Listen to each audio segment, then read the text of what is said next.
Let me start the first lecture by recalling that the last topic of the previous semester we discussed was the Dirac theory.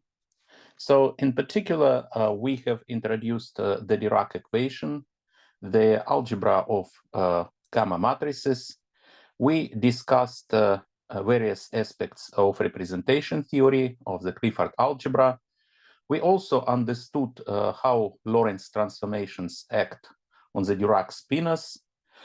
We discussed various types of spinors which exist in the Dirac theory, in particular Weil spinors, Majorana spinors, and we also understood such an important operation as a charge conjugation.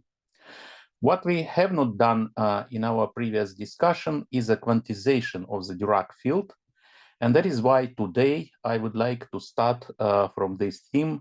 So the topic of today's lecture will be quantization of the Dirac field.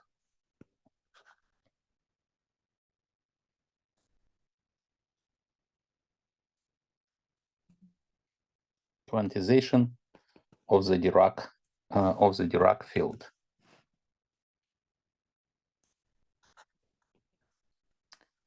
The starting point to the quantum theory of the Dirac field is the Lorentz-Invariant Action, the action from which the Euler-Lagrange equation follow, and these Euler-Lagrange equations should be nothing as the Dirac equation. So such an action is easy to write. Let me write it first down, and then I comment on its structure.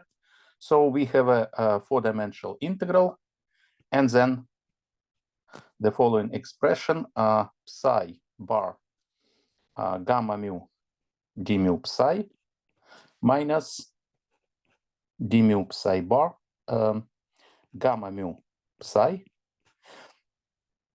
minus the mass term mc over h bar psi bar psi. And this is a action for the Dirac field. You may slightly simplify it if you integrate by parts in the second term and pull derivative from psi bar to psi. Then this action simplifies a bit to the following expression. So integral dx dt, and then psi bar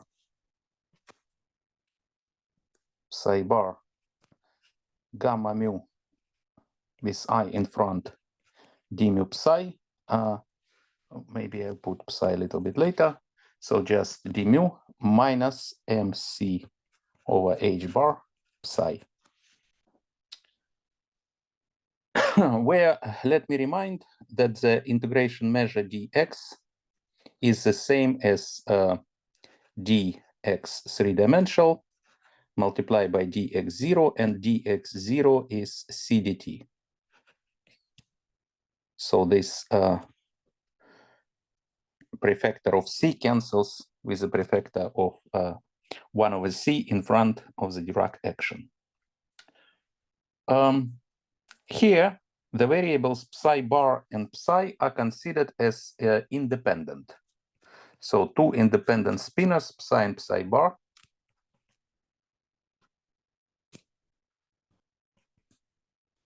And this means that if we vary this action with respect to psi bar, then we immediately obtain the Dirac equation. So varying the action with respect to psi bar and putting the result to 0 produce for us the Dirac equation. I gamma mu d mu minus mc over h bar acting on psi is equal to 0. Indeed, the variational principle is well defined. It tells us that the extremum or extrema of this action are described by the Dirac equation. The only difference with the theory, say, of a scalar field is that this action, being the first order in derivatives, has neither can have neither maximum nor minimum. And so condition delta S is equal to 0 defines a stationary point. So it's a stationary, it corresponds to a stationary point, but not an extremum, but not a maximum or minimum of this integral. So stationary point, in a sense, the delta S vanishes, but that does not give rise to a maximum or a minimum. And that's a feature of the Dirac equation, because this is equation of the first order in derivative. Let me also recall that the mass term, which features in the Dirac equation and also in the Dirac action, is mc over h bar, and this quantity is the inverse Compton wavelength. So the Compton wavelength of the Dirac particle is defined by the formula lambda Compton is given by h bar divided by mc. And in general, the Compton wavelength defines applicability of the quantum mechanics versus quantum field theory. At distances comparable with the Compton wavelength, quantum mechanics stops to be valid. It's not valid anymore. And the quantum field theory takes place, leading in particular to such phenomena as the creation of electron-positron pairs out of the vacuum. This is not a quantum mechanical effect, but rather an effect of quantum field theory, and it might happen at distances comparable to the Compton wavelength. So Compton wavelength serves as a measure of applicability of quantum mechanics versus the quantum field theory. Now, we derive from this action the Euler-Lagrange equations, and we can, at this point, think about the corresponding model as being purely classical, where psi is a bit unusual quantity. It's a column with 4 components, with 4 complex components, transforming under Lorentz transformations in a particular way. On the other hand, it's a function on space-time. So for this dynamical system governed by this Hamiltonian, we have an action and we have the corresponding equations of motion. Although it's a bit confusing to have the quantum quantity like h bar in the classical action, so what I refer to is this mass term, but the h bar appears here for pure dimensional reasons. Without h bar, there is no way you can set down this mass term. H bar is here for dimensional reasons. Now, what I want to do with this action, I first want to construct the Hamiltonian formalism. And why I need the Hamiltonian formalism? I need it to develop the canonical quantization approach, a la Dirac, in the same way as we did, for instance, for the case of a scalar field.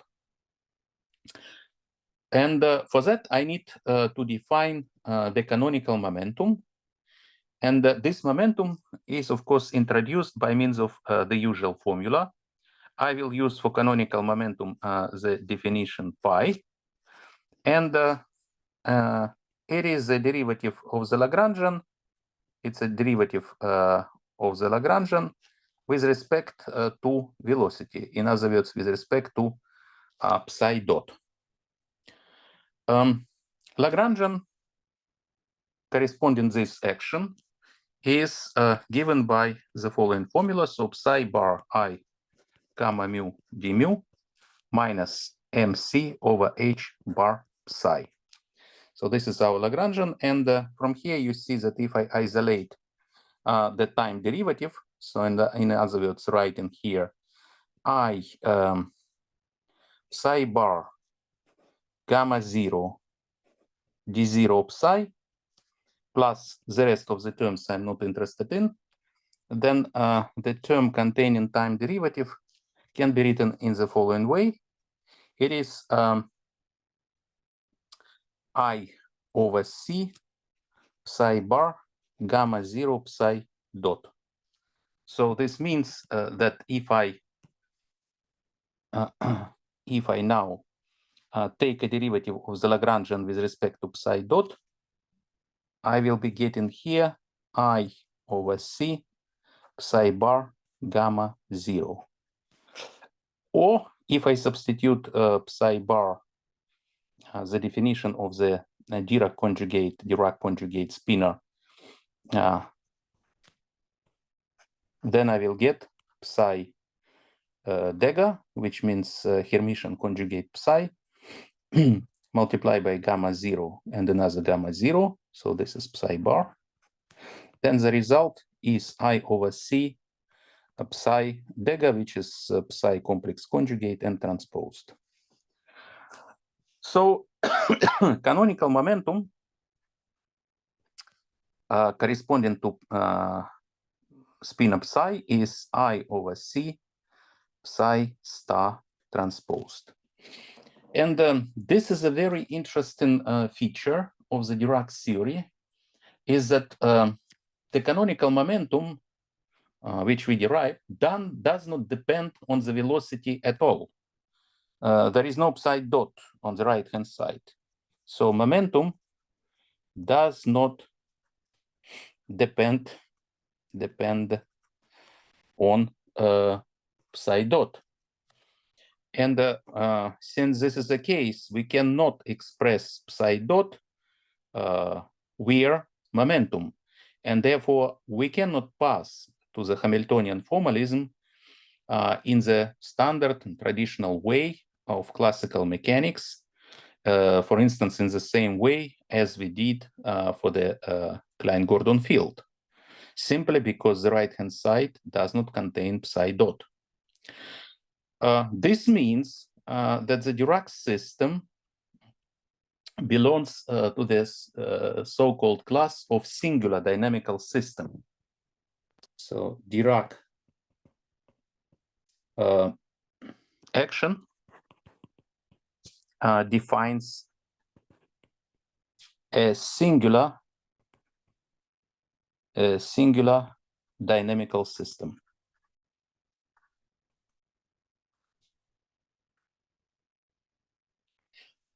This is, of course, comes from the fact that the action we are discussing here is a first order action. So it contains derivatives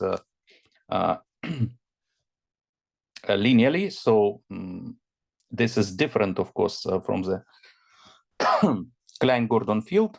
And as a result, we discover this phenomenon that the momentum of the Dirac field does not depend on psi dot, does not depend on velocity. Well, to obtain a proper description, Hamiltonian description of such a singular system, one has to use a formalism of the so-called Dirac brackets, or in general, the formalism of developed by Dirac, which is applied to singular systems of this type. But in fact, there is a simpler alternative approach based on considerations of equations of motion, which will allow me to obtain the canonical structure associated with this action without going to complications of the Dirac formalism. And this can be done in the following way. So first, we start with constructing the canonical Hamiltonian by using the standard relating the Hamiltonian with the Lagrangian. So let's start writing the Hamiltonian as integral dx, then canonical momentum multiplied by velocity, so pi multiplied by psi dot minus Lagrangian density. So that's a standard relation, the Hamiltonian and the Lagrangian. What we see is that this expression takes the following form. So minus I h bar. Let's first write probably this first term, pi psi dot. Let's be very accurate about this and write this as I over C psi bar gamma 0 psi dot. C psi dot I can also write as a derivative with respect to x0. So I psi bar gamma 0 d0 psi. And then from this expression, I can subtract the original Lagrangian density, which is here psi bar I gamma mu d mu psi plus mc over h bar psi. Now we see that if we write explicitly the summation over mu, then the first term gamma 0 d0 will cancel with this term here. So there will be complete cancellation of the terms containing the time derivative. And then the result will be the following.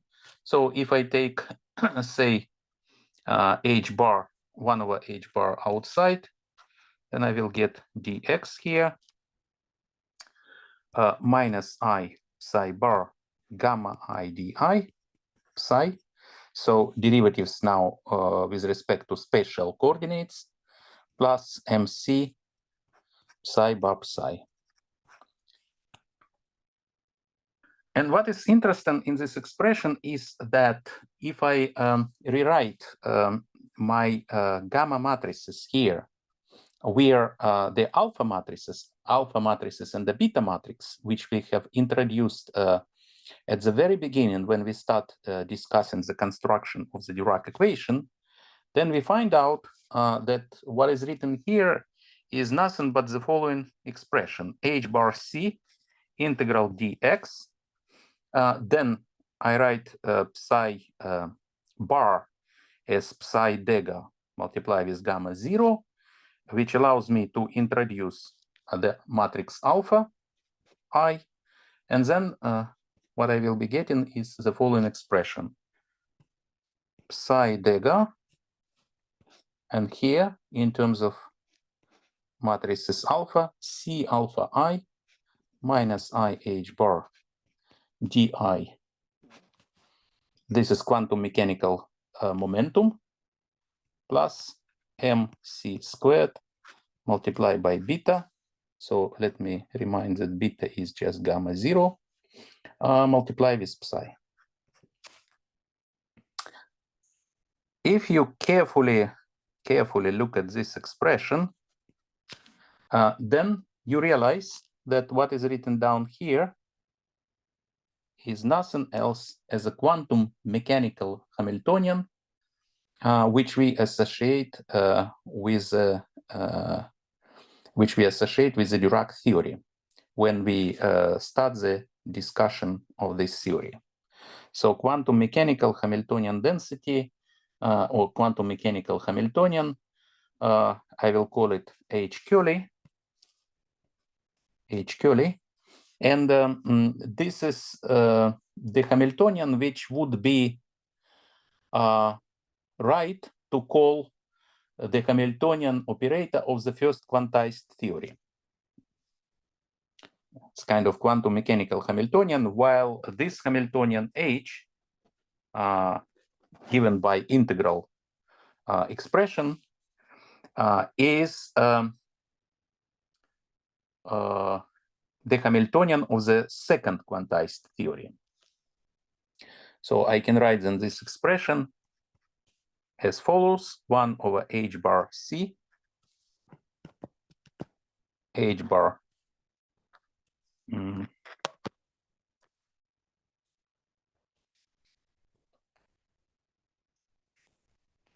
1 over h bar c, integral dx, psi dega,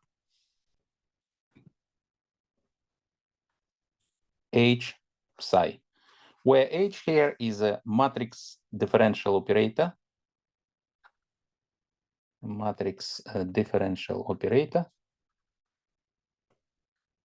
acting on psi. It's matrix because it contains here the alpha matrices, and it's differential because it contains derivatives with respect to spatial directions. So this is how our Hamiltonian looks like. As a side remark, you can also check that the expression we are writing for the energy for h here is compatible with the dimension, physical dimension of a spin psi. Its physical dimension is h bar c divided by length cubed, all in the power 1/2, all in the power 1/2. And h bar c in the power 1/2, this is the same as a dimension of electric charge. And this is divided, therefore, by length in the power 3/2. This is how the dimension, physical dimension of our spinor looks like. Now, as a result, if this dimension is compatible with the fact that that in this expression h has a dimension of energy, it has a dimension of energy, and then if we use this dimension in the action, then we find out that the action, Dirac action, has dimension of h bar, as it should be.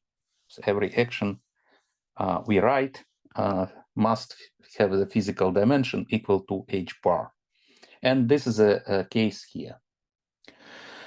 Okay, that was a side remark. And now we are coming back to the issue of the Poisson structure for our theory, because, I mean, this exercise with a momentum shows that actually half of the components of our spinor represent coordinates, and half of them, in a way, represent the corresponding conjugate momentum. So spinor is something which combines in it both the coordinates and momentum, canonical momenta. That's why this theory is a bit unusual. This theory is the theory which we attribute to the class of singular theories. Nevertheless, we can proceed in the following way. Let's rewrite the Dirac equation in the form of the evolution equation. What I mean by this is that we can isolate the time derivative acting on psi. So originally the Dirac equation has this form. So I gamma mu d mu psi minus mc over h bar psi is equal to 0. Here we can isolate the time-dependent term, and then we can multiply the whole equation by gamma 0 and use the property that gamma 0 squared is equal to the identity matrix. And this will allow us to isolate the time derivative, which then converts the original Dirac equation into the evolution equation, or the form of the evolution equation, where on the left-hand side, we just have d psi over dt. So what then will be on the right-hand side is minus I over h bar. And if I write the result in terms of alpha and beta matrices, then it will look like this: C alpha I minus I h bar di. plus mc squared beta acting on psi. So this is the same Dirac equation, but written in the form of the evolution equation. But then we know that evolution equations can be obtained very naturally, or can be viewed very naturally as Hamilton's equations. And so that would mean that there must exist a Poisson bracket and the Hamiltonian H. And this is the same Hamiltonian as we want to have here, such that with respect to this bracket, the time derivative of psi is given by the Poisson bracket of H with psi. So the bracket must be such that the evolution equation admits the Hamilton's form, the form of Hamilton's equations.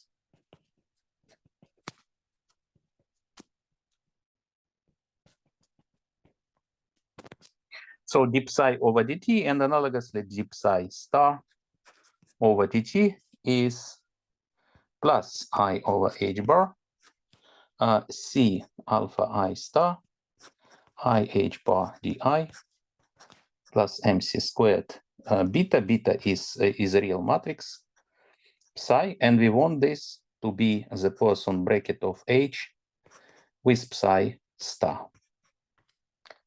So the question is to find such a Poisson bracket which converts, which allows to write down these evolution equations.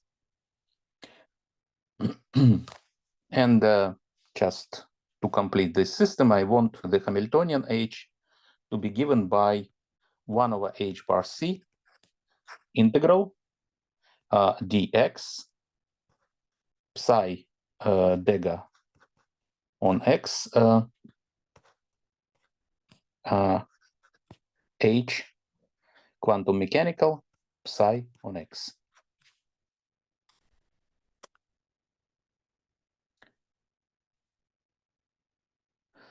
When you look at this problem, at a certain point you realize that it's actually very easy to write down the necessary Poisson brackets which would produce for you these Hamilton's equations. And these brackets then are the following.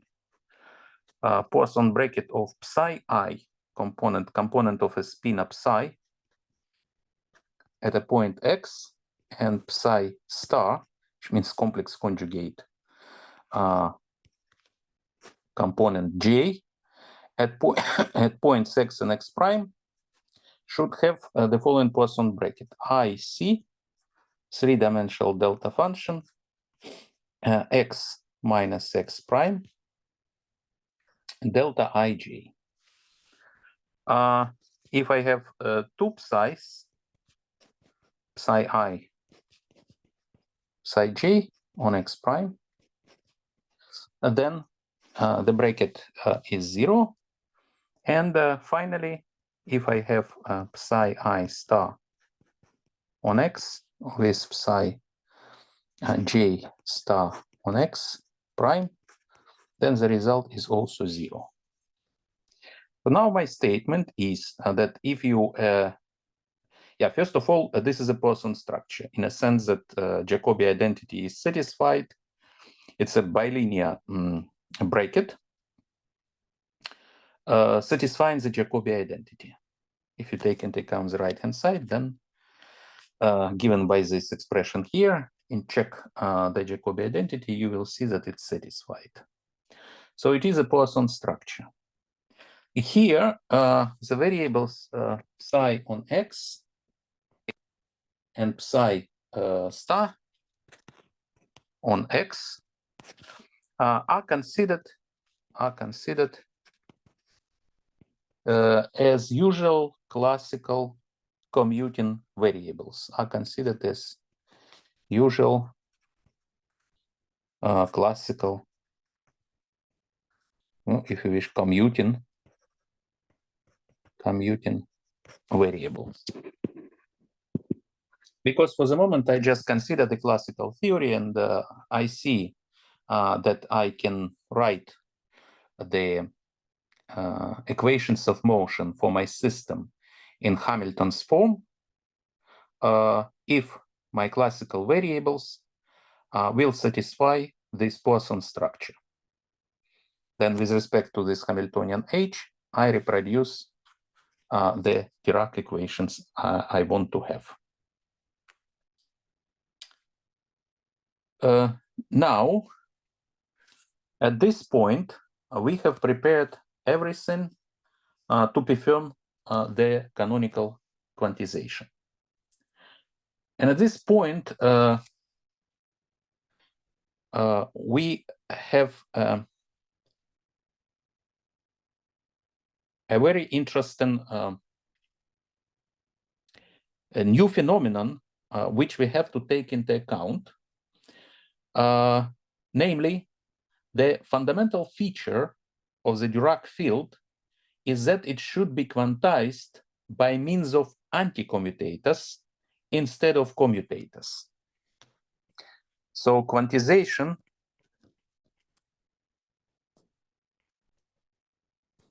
should be done, should be performed with the help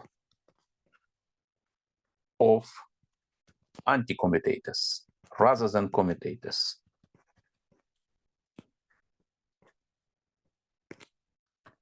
And this statement finds its roots and justification in the theorem of Pauli and Lüders on the relationship between spin and statistics.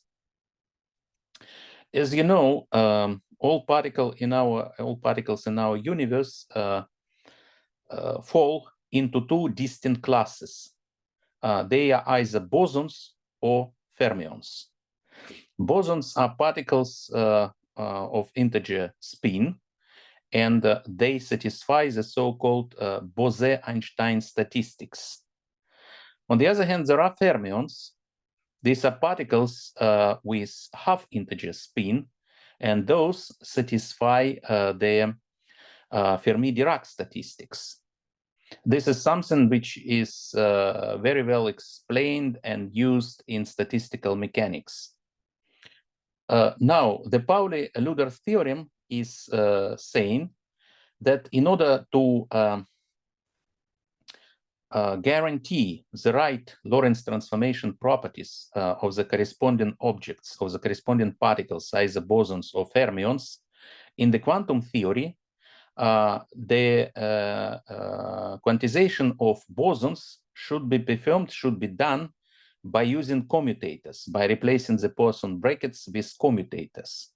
While situation is different for fermions, here you should use anti-commutators. So you should replace the classical Poisson bracket by anti-commutators. Simultaneously, this is needed in order to guarantee the positivity of the second quantized Hamiltonian. So positivity of H. Positivity of the second quantized Hamiltonian H. In fact, we have seen already that in the classical Dirac theory, we have solutions with both signs of energy. We have solutions with positive energy and solutions with negative energy. And I told you that for this reason, the classical Dirac theory does not have much sense because the energy is not restricted from below. There is no ground state in this theory. On the other hand, the behavior of quantum theory is rather different. Because quantization happens with the help of, or should be done with the help of anti-commutators. And this completely alters the nature of this quantum Hamiltonian H. It starts to have the ground state, and in fact, it is a positive definite operator. And so let's try to see why and how this quantization is done, and why now the Hamiltonian becomes a positive definite operator, provided we perform our quantization and echoed with the Pauli-Lüders theorem by using anti-commutators. So what it means to perform canonical quantization is the following. We define the object, which we call the quantum Poisson bracket, between the components of a spinor, between the components of our spinor at points x and x prime. And the fact that it's a quantum Poisson bracket, I denote by assigning this subscript h bar to it. And this quantity is I over h bar. In the normal case of bosons, I would write here just usual commutator, but this time I define the quantum Poisson bracket by using anti-commutator. So psi I on x, psi j bar on x prime, plus instead of minus psi, okay, let's do it with a star here, so not bar but star, star, psi j star on x prime, psi I on x. So this is now the explicit definition of the quantum Poisson bracket, and the idea of Dirac is that quantum Poisson bracket we should take to be equal to the same to the right-hand side of the usual Poisson bracket which we have in the classical theory. So therefore, on the right side, I just put the same as we get in classics. IC, three-dimensional delta function, x minus x prime, delta ij. Well, the same things I will also write for psi I on x, psi j on x prime, h bar, I over h bar, psi I x, psi j x prime, plus psi j x prime, psi I x. And this is equal to the value of the classical Poisson bracket, which is 0. And finally, the last quantum Poisson bracket relation is a relation for complex conjugate spinors,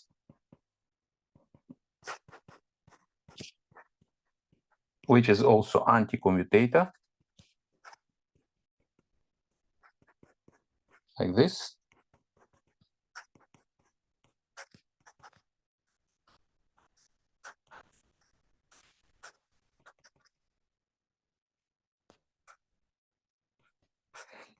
And it's equal to the right-hand side of the Poisson bracket, which is 0.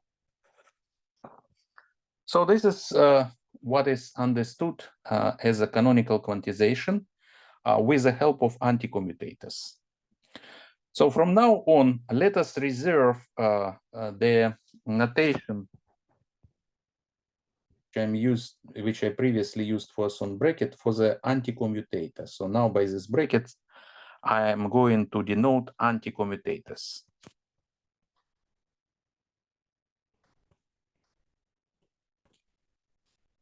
And so anti-commutator of two operators, A and B, is simply AB plus BA. Then these relations here can be written in terms of these anti-commutators in the following way. So look at the first expression. I can cancel I from both sides, and I put H bar to the right-hand side, and then I see that I can write this relation in the following way. Anti-commutator of psi I on x with psi j star on x prime is equal to H bar C, the quantity which has dimension of the square of electric charge multiplied by three-dimensional delta function x minus x prime delta ij. Components of psi at different space points anti-commute, so anti-commutator is equal to 0, and the same is for conjugate. Components psi j star on x prime is equal to 0. So this is canonical anti-commutation relations of the quantum Dirac theory. Everything is based, everything what I will say further will be based on these relations. In quantum theory, of course, now we understand each component psi I on x as an operator. So this is an operator. This is in quantum theory is an operator.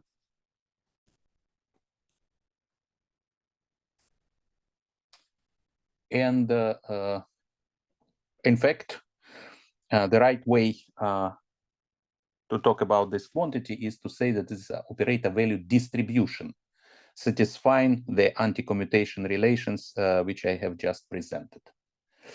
Now, in order to proceed to work with these quantities, we have to agree on the rules of Hermitian conjugation. And for these fermions, the rules of Hermitian conjugation are natural if you think about these objects as being operators. And so if you have, for instance, a complex number lambda, and then a fermion psi, and you take Hermitian conjugation, then this is obviously just complex conjugate lambda, and then you get psi dagger.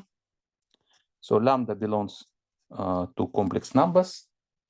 If you have the product of two fermions, since these are operators, then their conjugation applied to the product acts in the same way as it would act on operators. So in other words, it will conjugate each of them and change the order. So there will be psi j dagger multiplied by psi I dagger. And finally, if you conjugate twice, like this, then the result will be psi. So this operation is the operation of Hermitian conjugation is involution. Now, this operation of Hermitian conjugation is compatible with the hermeticity of the Dirac action. So if you accept these rules, then the Dirac action is Hermitian. You can easily see that. So take the Dirac action and apply the operation of Hermitian conjugation. So you will get 1 over c integral d for x I psi bar gamma mu d mu psi, and apply to this dagger, and then there is minus mc over h bar psi bar psi dagger. Now let's look first at psi bar psi dagger. This is psi dagger gamma 0 psi, and then you apply dagger. That leads to the change of the operators and simultaneous conjugation. So you get psi dagger gamma 0 dagger psi dagger psi dagger dagger, and this is psi dagger. Gamma 0 is Hermitian matrix, therefore it's just gamma 0, and psi dagger dagger is psi, so just psi here, and this is again psi bar psi, which means that under Hermitian conjugation, psi bar psi is simply Hermitian. What concerns the first term here, the considerations are very similar. So I psi bar gamma mu psi dagger gives minus I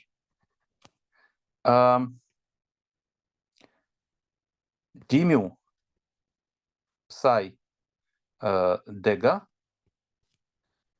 gamma mu dega, and then gamma 0 psi. That's all according to these rules of conjugation.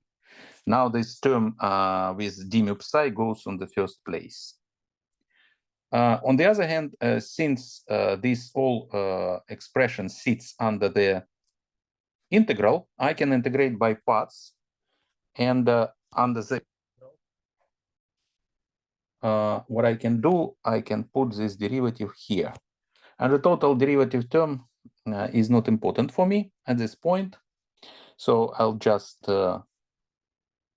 throw it away. And so then I will get here I psi dega. I put gamma 0 squared, so I put identities. I do nothing here. Gamma mu dega gamma 0, and then d mu psi.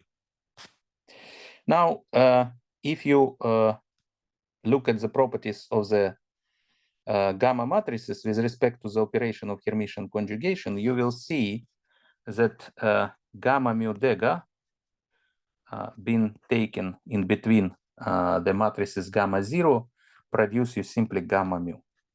That's a Hermitian property of gamma matrices. So what is written down here is gamma mu back, while psi dega gamma 0 is psi bar. And therefore, under the integral, you return back to the original expression, I psi bar gamma mu d mu psi, which proves the property I mentioned. So action is Hermitian. With this conjugation rules, the action is Hermitian. Okay. Now,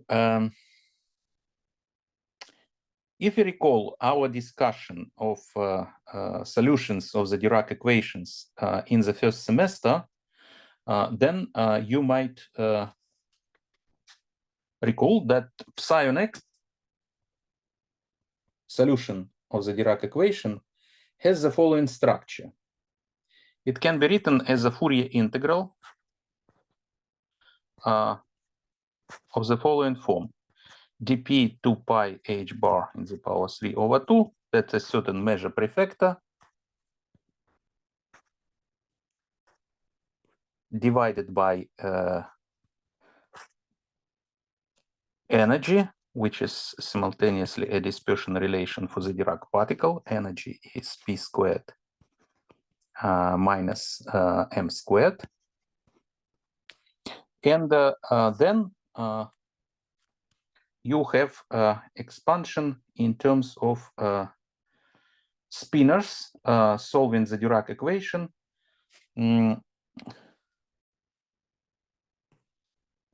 Multiplied by the corresponding amplitudes. And there are two independent spinors for solutions with positive energy, and two independent solutions, two independent spinors for solutions with negative energy. Therefore, we sum over them. And these solutions are denoted, one of them is U plus R, which correspond to two solutions with positive energy.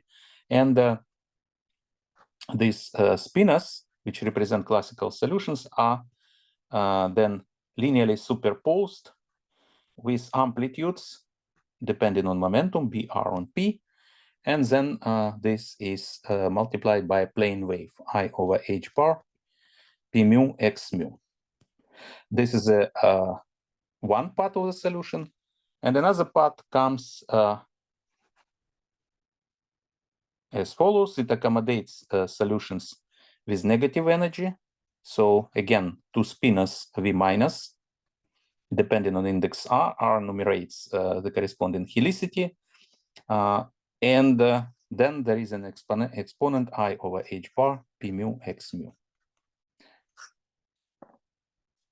So we superpose solutions of the Dirac equation in the momentum space. These are plane waves, and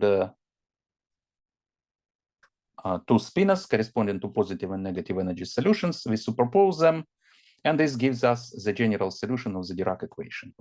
So this psi on x is a general solution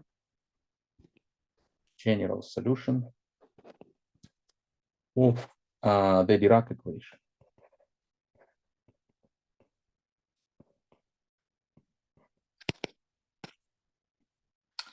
These amplitudes BR and DR dega appear to be independent. That's because psi on x is a complex object. Analogous expression you can write down for psi star or psi dega, psi star or psi bar. What you need to take is a just complex conjugation of this solution and transposition, and then the expansion for psi star will be in terms of BR dega and DR. And I already mentioned that the coefficients BR on P and BR dega on P will become in quantum theory, and this is what we consider now, the operators of annihilation and creation of electron. So these two operators will be related to electron, while the other two operators, dr on P and dr dega on P, will be related to positron.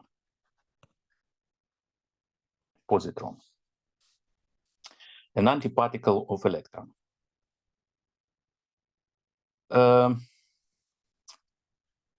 Now, what I want to say is the following, that the whole dynamical information in our spin-up psi on x sits now in these amplitudes, B and D. And in fact, since psi on x becomes upon this canonical quantization an operator, each component of psi becomes an operator, that means that this formula tells us that actually BR and DR also become operators. These are now operators acting in the Fock space, constructed out of the vacuum. And this is an asymptotic Fock space which will incorporate a certain number of electrons and positrons, constructed exactly by acting on the vacuum state with creation operators of electrons and positrons. And the fact that now our psi on x satisfies canonical anti-commutation relations can be now transferred to the corresponding anti-commutation relations for these amplitudes, BR and DR dega, and BR dega and DR. So now this becomes operators. And actually, it is not so difficult to deduce the corresponding anti-commutation relations between these operators, which are inherited from the anti-commutation relations for original fields, psi and psi star. This can be done either by writing the inverse Fourier transform and expressing B and D dega via psi and psi dega, or simply by checking that the anti-commutation relations, which I write now for the operators B dega and D dega, lead to the anti-commutation relations for psi and psi star as given by these formulas here. And these relations are the following. So without any delay, let me write them down. So they're given by the following formulas. BR on P, BS dega on P prime is equal to DR on P, DS dega on P prime equals to H bar delta RS delta function P minus P prime. The other relations are simply the relations where B's anti-commute between themselves, D's anti-commute between themselves, and then there are cross relations between B's and D's B's and D daggers, and B daggers and D's. And all this, the rest of the relations are simply relations where on the right-hand side you have 0. So let me quickly write them down for completeness. So BR on P with BS on P prime is equal to dr on P, dr ds on P prime, and this is 0. So B's anticommute between themselves, D's anticommute between themselves, and then the operators B and D have cross relations which are also 0. So these operators anti-commute. Not commute, that's important, but anti-commute.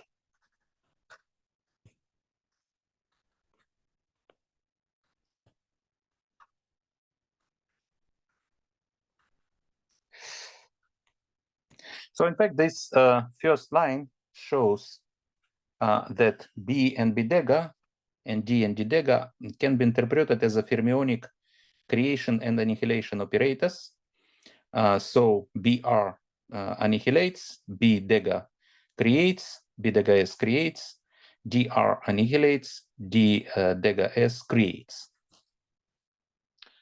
And as I said, taking these anti-commutation relations, you can deduce that psi and psi star constructed with the help of these operators and will satisfy the original anti-commutation relations here, given by this formula here. Okay, now we come to the important part, most important part of our discussion, namely the discussion of Hamiltonian, momentum, and charge, and electric charge. So Hamiltonian, quantum Hamiltonian, momentum, we can also discuss momentum, and charge. And in this discussion, we fully reveal the meaning of the fact that we quantize our theory with the help of anti-commutators.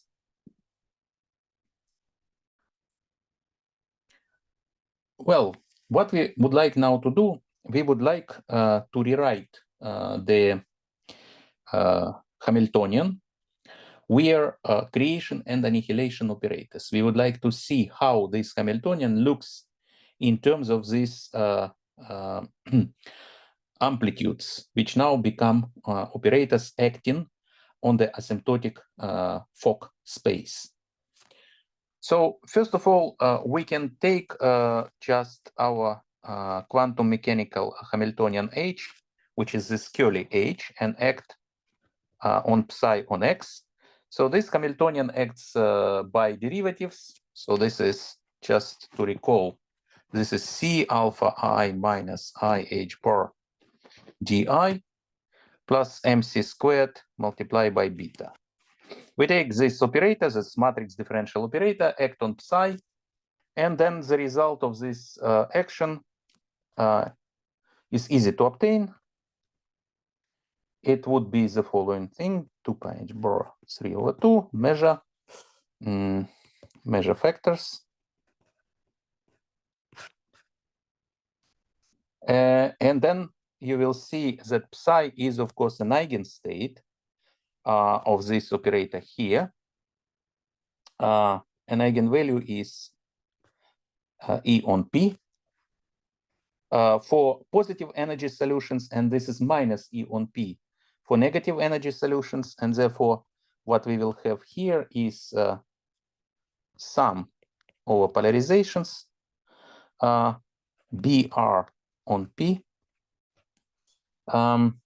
U plus R on P, exponential minus I over H bar P mu X mu. These are solutions which are eigenstates of the Hamiltonian with a positive energy.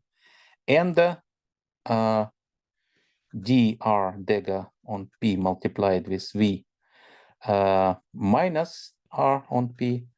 Since these are solutions with negative energy, then their eigenstates with minus E, and I take E out, and that's why you have an appearance of minus in front of this term, I over H bar P mu X mu. After that, we need to do the following. We can now compute the expression for the second quantized Hamiltonian. And to this end, we need to integrate this result with psi dega. So maybe first integration measure, dx, and then psi dega on x, h on psi, which we have computed depending on x. And so we can put everything now in this formula. This becomes a bit long.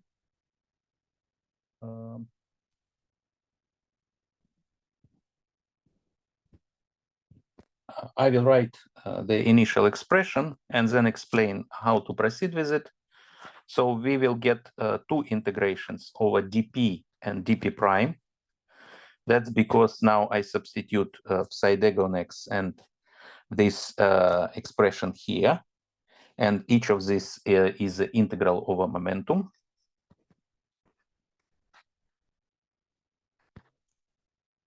And then there are measure factors.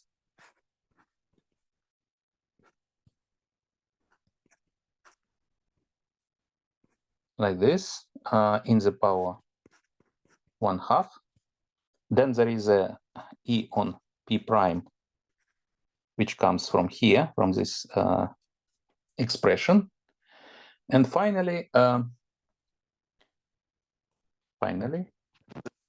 I get psi dega, which is written as a sum over polarizations.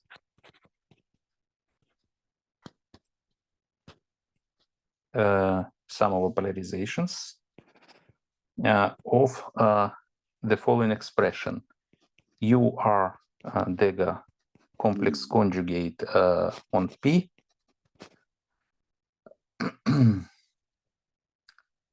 with an index I, because here actually when I multiply this spinors, I assume that I'm summing over indices I here. And so that's why I'm writing this spinor with index I. So I'm taking the i's component of it, multiply by exponential I over H bar P mu X mu plus dr on P. Now what comes is V minus conjugate. So V minus R on P conjugate with index I, and then exponential minus I over H bar P mu X mu. This is, if you wish, comes from psi dega I. So this is psi dega I. And now I multiply it with H psi I component of it.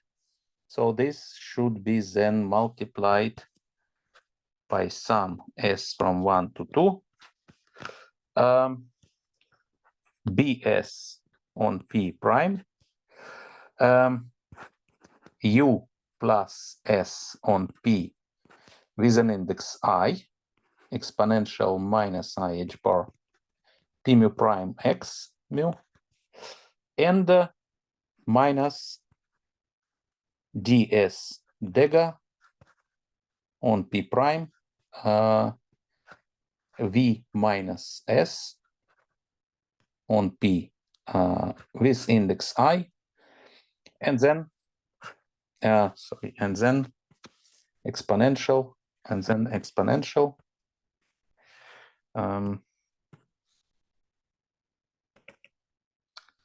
Then exponential I over h bar p mu x mu, p prime mu x mu.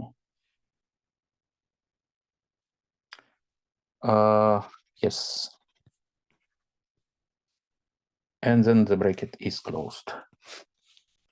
Okay, so this is a bit complicated expression. That's because it contains every term psi dagger and psi contains two amplitudes. So what you have to do now is to open all these expressions, having in mind that this time the amplitudes B's and D's are actually operators. So their order is important, and you cannot simply permute their position.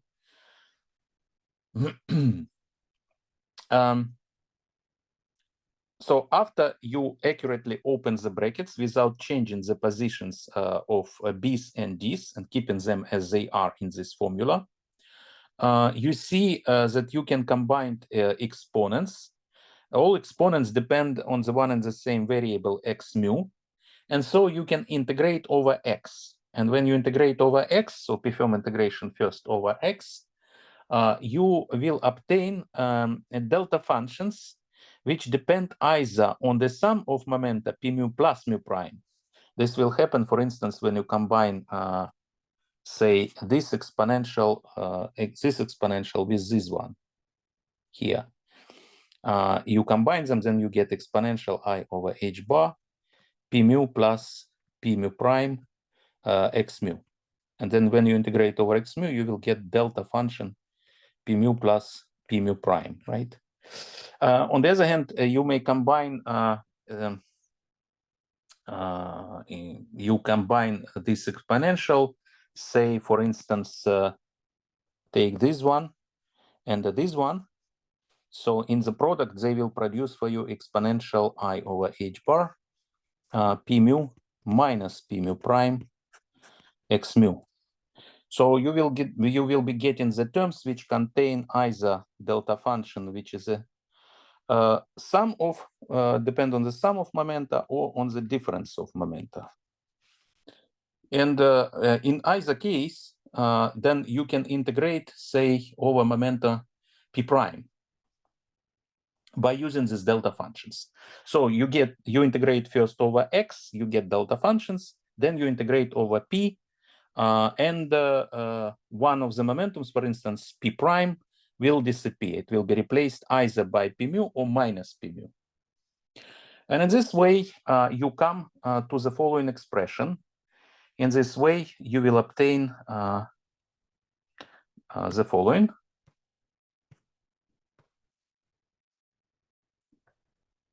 Your Hamiltonian H will take the following form after you perform these integrations. MC squared over h bar. Two integrations go away, and you will be left over with just one integral over dp. And here, there will be sum over polarizations R and S from 1 to 2 of the following expressions. So B dagger R on P, BS on P, that's the first term, B dagger B. And here U dagger R plus means Hermitian conjugate, multiplied by U dagger S on P. So here the summation of the index I is assumed. So that's a product of the row by a column. So U plus R dagger is a row and U plus S is a column. So I'm multiplying row by column. Then there will be term minus BR dagger on P, D S dagger on minus P, multiplied with a combination U plus R dagger on P, V minus S on minus P, and part of the exponential, which is related to the energy direction here, So since I'm integrating only over x, special x, but not x0, the exponential which depends on x0 will be left over, and it will be explicitly present as 2I over h bar p0 x0 in this term. It does not go away. One more term is dr on p, dbs on minus p, multiplied with v minus r dega u plus s on minus p, and exponential minus 2I over h bar p0 x0. Now, and final term is minus dr on p, ds dega on p, and here v minus r dega on p, v minus s on p, like this, and the bracket is closed. By the way, these terms which we see here, these exponentials which are left over, they're explicitly time dependent. So time dependence is present in these terms. On the other hand, we know that the Hamiltonian which we are obtaining should be time independent because it's a conserved integral. It's a Hamiltonian, it's not a time dependent quantity. What serves the day is the following statement, that in fact, if you sum up these spinors here, depending on p and minus p, you will obtain 0 here and the 0 here. So these terms just disappear for these reasons, because the corresponding spinorial sums will produce a 0.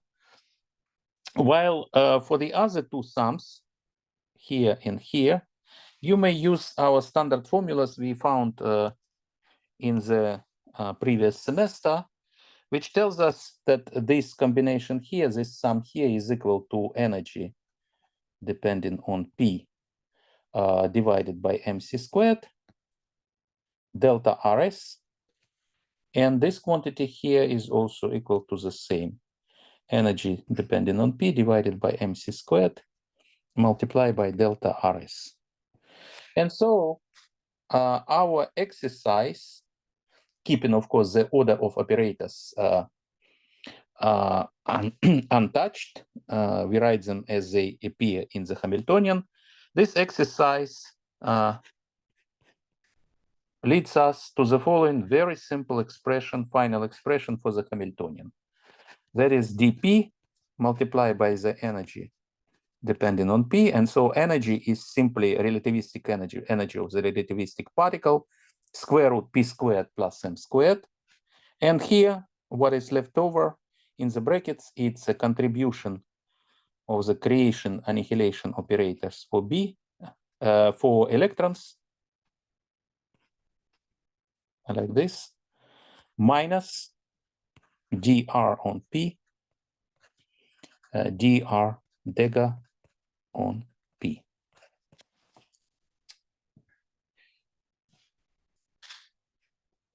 In principle, if you would perform this computation in the classical theory, then you will obtain this result. You will obtain the same result, except in the classical theory, amplitudes B and D are not operators. They're just classical variables. They are just amplitudes. And obviously, in the classical theory, this Hamiltonian is not positive definite. That you clearly see because D amplitudes contribute negatively to the value of this Hamiltonian. So while B produce positive contribution, D's produce negative contribution, in complete agreement with the fact that the Dirac equation has both positive and negative energy solutions. That's why I'm saying that classically the Dirac theory does not have much sense, as the Hamiltonian is not bounded from below. However, in quantum theory, the problem of negative energies is very elegantly solved by postulating that the Dirac field must be quantized by using anti-commutators instead of commutators. Indeed, if you now use anti-commutator dr on P with ds dega on P anticommutator equals to H delta RS delta P minus P prime, then we see that we can bring this Hamiltonian to the normal ordered form by anti-commuting these two operators, dr and d dagger. And in the process of the anti-commutation, we will get the change of minus into plus, because dr on P, ds dagger on P is minus ds dagger on P, dr on P, no plus h bar delta rs delta function P minus P prime. So in fact, if we go on and perform this change of the order of d and d dagger, then we end up with the following expression: 1 over h bar integral dp e on p, and then the operators will be normal ordered, which means that the creation operators are standing on the left from annihilation operators. So this quadratic form of b's and d's becomes normal ordered. And then, of course, you will get a term which is infinite contribution. It's called sometimes self-energy. And this contribution we usually drop. We do the same even for the Klein-Gordon field. This contribution we usually drop. It's a contribution of the infinite self-energy. And then we have a Hamiltonian, which appears to be normal ordered. And therefore, its action on the vacuum state, which is supposed to be the ground state of the theory, is well defined, because operators B and D are supposed to annihilate the Fock vacuum. So states in this theory are now constructed by applying the creation operators of electrons and positrons to the vacuum state. So BR and BR dagger are interpreted as annihilation and creation operators of electron with momentum P, and analogously DR and DR dagger are interpreted as annihilation and creation operators of a positron with momentum P. So the Hamiltonian of the quantum theory becomes now positive definite, and this happens only because we have used anti-commutators instead of commutators.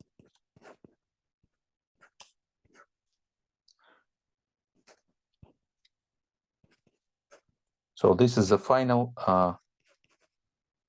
well-defined positive definite normal ordered Hamiltonian of our theory.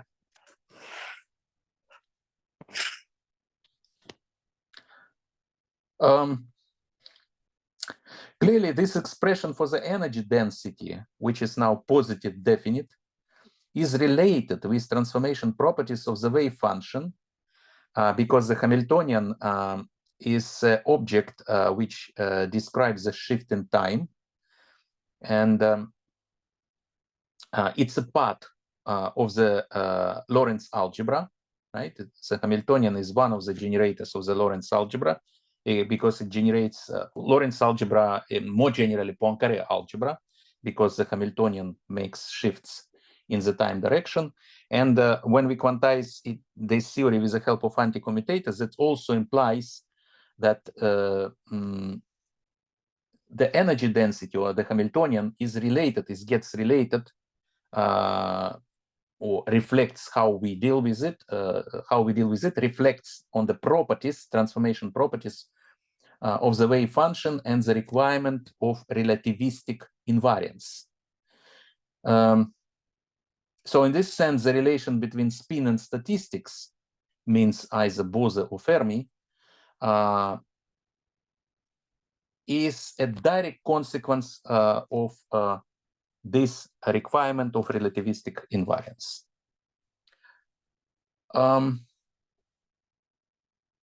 We can also consider in addition to the Hamiltonian, the momentum operator, which generates shifts in the spatial directions.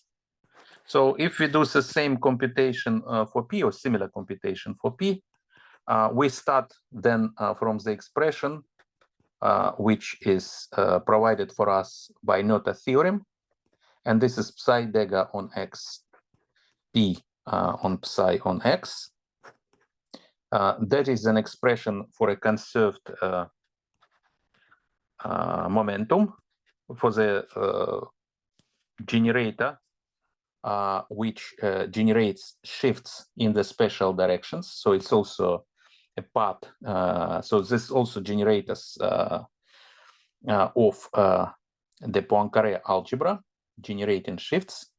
And again, if we do the same procedure as we did for the Hamiltonian, substitute expansion of fields in terms of creation and annihilation operators, integrating over x and integrating over p, then use the anti-commutation relation between the oscillators, then we will obtain for this generator the following expression: P BR dega on P, BR on P, plus dr dega on P, dr on P. So the only difference is that instead of energy here, you will get a three-dimensional momentum, vector of three-dimensional momentum.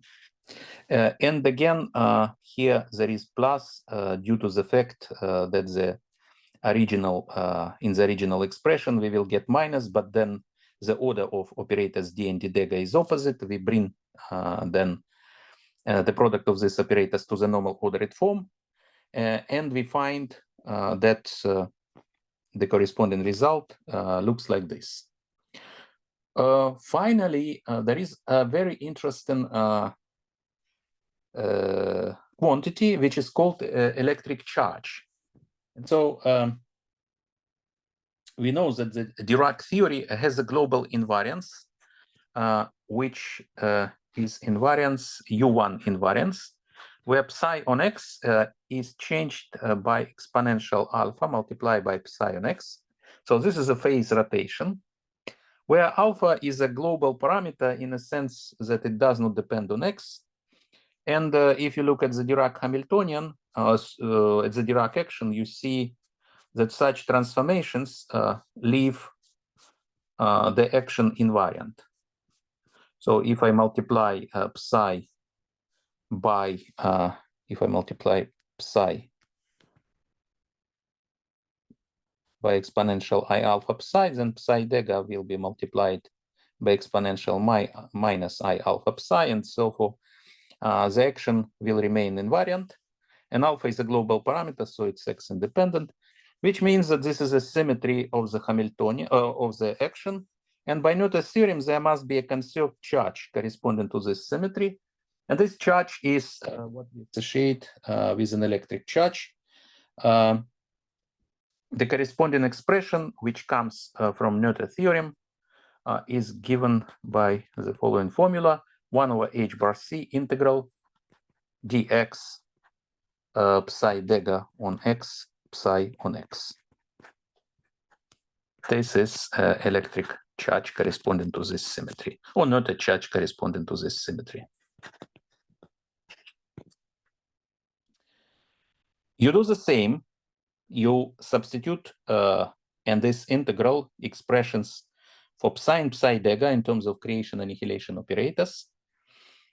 Compute, use anti-commutation relations, and this time you discover that the normal ordered form that this operator brought to the normal ordered form has the following structure. This is integral over dp br dega on p, br on p, but this time minus dr dega on p, dr on p.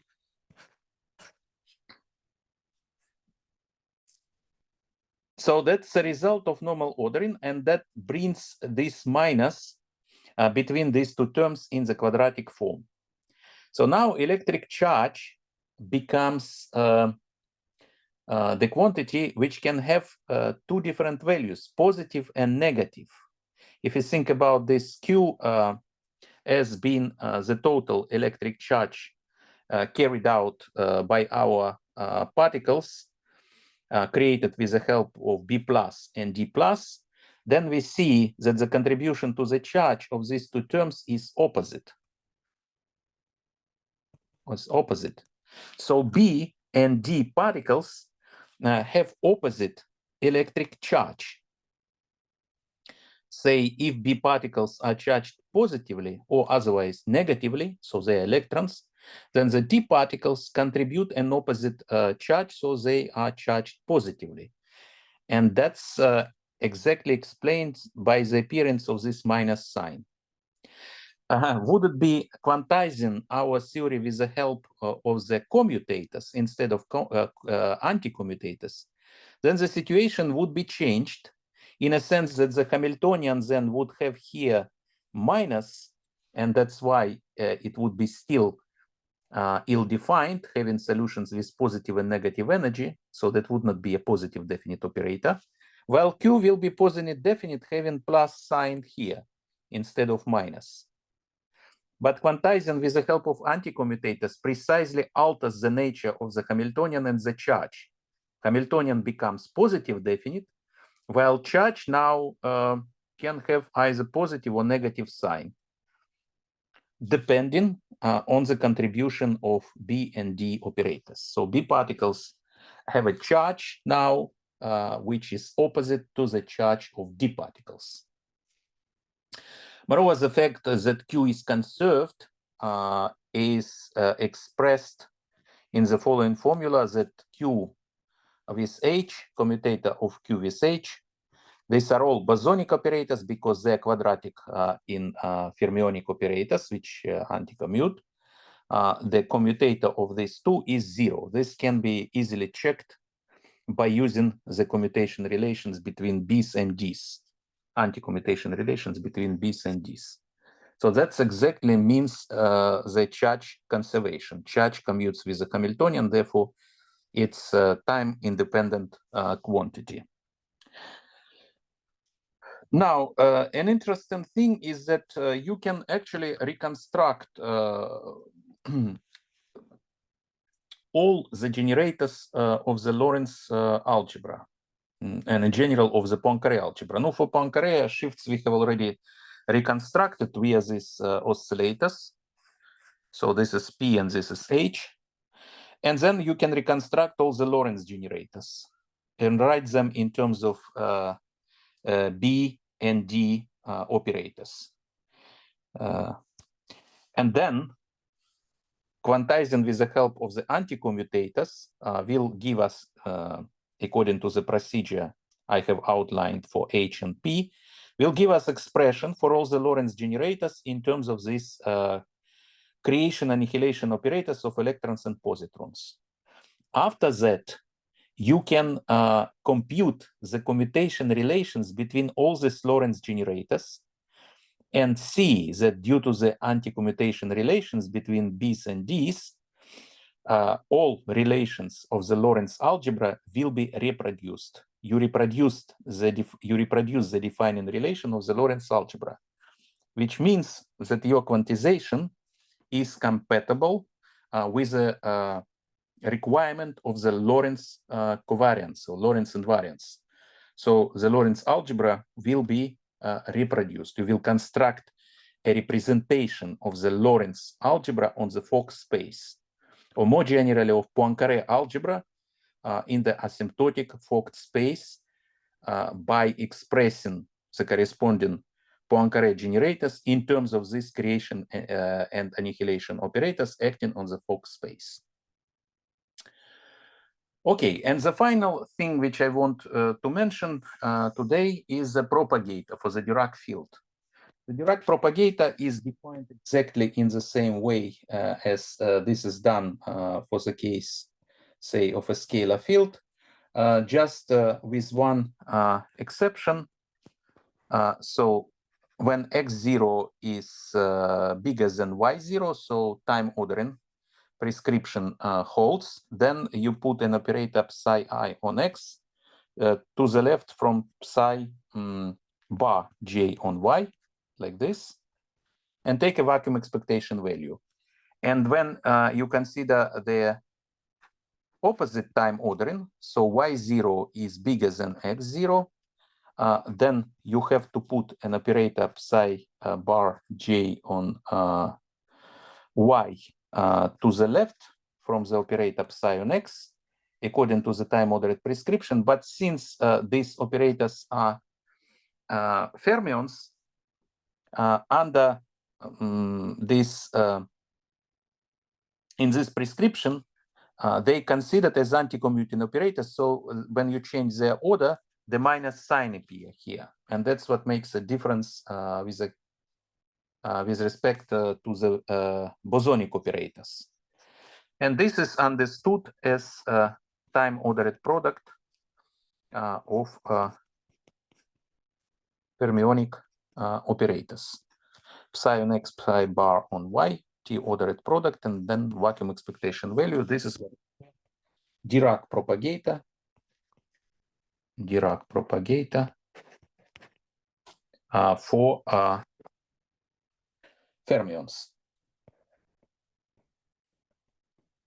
So once again, to pay attention here to the minus sign in between these two terms. That is important here, this minus sign, in the definition of a time-ordered product of fermions. Then you can explicitly compute this propagator. You plug in here the expansion of these fields in terms of B and D operators. Then you order them normally. So you commute them, anti-commute them to achieve the normal ordering. And then when normal ordered expression acts on the vacuum, you get 0. And the only remaining terms will be those where you use anti-commutation relations between, say, B and B dagger and D and D dagger. And that's produce for you finite contribution. If you evaluate this, then you find out that this propagator has a very simple expression. It can be written as, it can be written with the help of Feynman propagator for the Klein-Gordon field. Namely, it is given by the matrix operator, which features in the Dirac equation. It's the same operator with one exception, that it has in front of the mass term plus sign, mc over h bar. And this operator, with this operator, you have to act on the Feynman propagator for a scalar field. So this is Feynman propagator for a scalar field. And then you get here, yes, here I have to put in this as I and j, because this operator is a matrix. So it's a matrix differential operator. And if I pick up the matrix elements ij, then I get the propagator, which is this t-ordered product, vacuum expectation value of the t-ordered product of fermions psi I and psi j. Further, you can check that this propagator is actually the Green's function for the Dirac operator. So this means that if you take this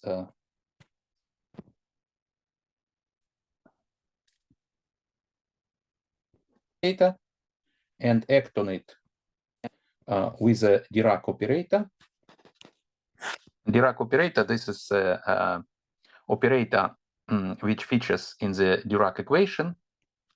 And since it's a matrix, you need to multiply this matrix with a matrix skj and sum over k on x minus y. And then this means that you take minus mc over h bar, and then I gamma I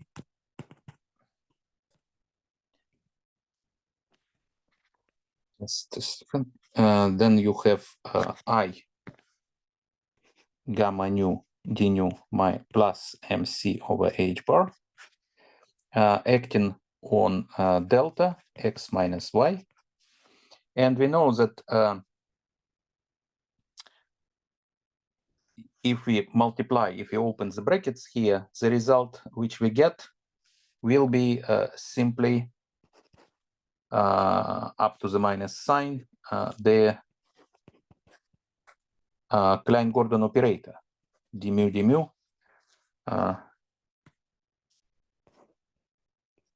plus mc over h bar squared acting on delta x minus y. So this is a standard Klein-Gordon operator. And this trick we have already seen when we were discussing the Dirac equation, because we said that since we are describing relativistic particle, then the Dirac particle must satisfy the Klein-Gordon equation as a consequence of the Dirac equation. And that's exactly what we do here again. So we see that when we apply the Dirac operator to propagator S, we are obtaining, in fact, on the right-hand side, Klein-Gordon operator acting on the propagator for the scalar field. And we know what is this. This is actually gives us delta function, because delta, the Feynman propagator for the Klein-Gordon field, is a Green's function for the Klein-Gordon operator. So it gives us at the end I h bar c delta ij multiplied by the four-dimensional delta function x minus y. So indeed, S appears to be the Green's function. So solution of the fundamental Dirac equation, where on the right-hand side, fundamental means on the right-hand side, you have a delta function. Finally, you can also write down an expression for the propagator as a four-dimensional Fourier integral. And that is easy to obtain from this expression here. You substitute the expression for the Klein-Gordon and propagator as a fourfold integral, fourfold Fourier integral, and then act with the matrix operator, put this operator under the sign of the integral, and then you find the following final expression: I d4p, so integral over momentum, 2 pi in the power 4, gamma mu p mu plus mc over h bar. That is the matrix which stands in the numerator, and in the denominator you have the factor p squared minus m squared plus I epsilon, and all this is multiplied by the exponent minus ipx. So sometimes people write down this expression by using the notation gamma mu p mu as p slashed. So it's just equivalent notation for this product gamma mu p mu. And then it means that in the momentum space, if you perform the Fourier transform momentum space, S on P, then it's given by I, P slash. In the natural units, H bar in C is equal to 1. And therefore, in natural units, the expression for the Dirac propagator is given by this expression. That is what you often see in the books. So propagator for the Dirac field. Propagator of the Dirac field. Okay, this concludes my lecture. In the next lecture, we are going to consider electromagnetism. We consider the Maxwell theory, and then we try to understand how to quantize it. Thank you very much.